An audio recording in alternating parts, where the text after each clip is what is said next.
What's up everyone? Today we are going to do a different kind of video. I had thought of this in my head. I'm like, why don't I just make a video about my personal favorite vehicles from certain brands of cars that I like, and maybe this could help consumer advice and people's purchasing of these kind of vehicles. And to note that this is strictly my opinion, and don't take it so seriously. I'm a big performance car person, and let's be honest, I want a fast car when I'm able to purchase one or build a fast car. So today this is going to be biased towards, you know, performance vehicles and everything, but that's okay.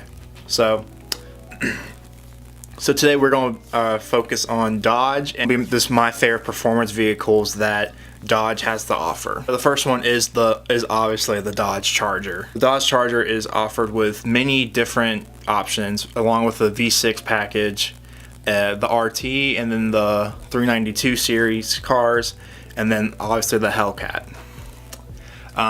I personally like the SRT 392. So with the 6.4 liter 392 Apache Hemi, you're creating 485 horsepower and 470 pound-feet of torque, which is, if you honestly ask my opinion, that's pretty good power for a 6.4 liter V8.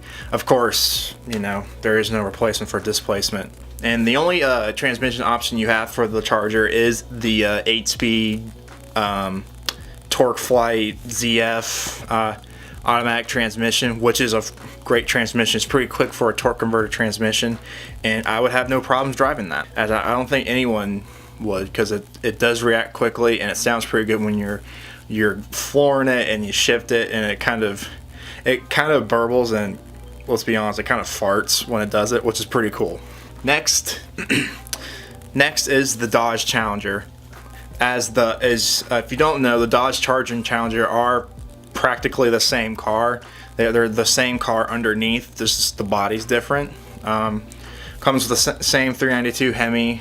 The ones I like come with the same 392 Hemi and the 8-speed automatic. And with the Challenger, you're offered to get a Tremec 6-speed manual.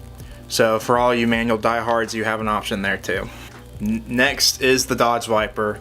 Dodge is discontinuing it unfortunately, but there wasn't, for the car you're getting, the price you're paying, a Corvette is pretty much the better choice. 645 horsepower and 600 pound-feet of torque, which is gnarly coming from an 8.4 liter V10, which is crazy that Dodge was able to make this vehicle.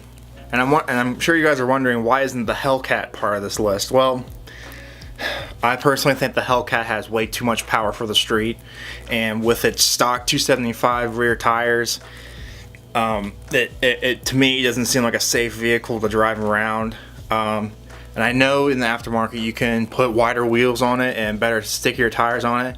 That's just me. I'd rather build a 392 Hemi, or if I'm on the budget, a 5.7 Hemi.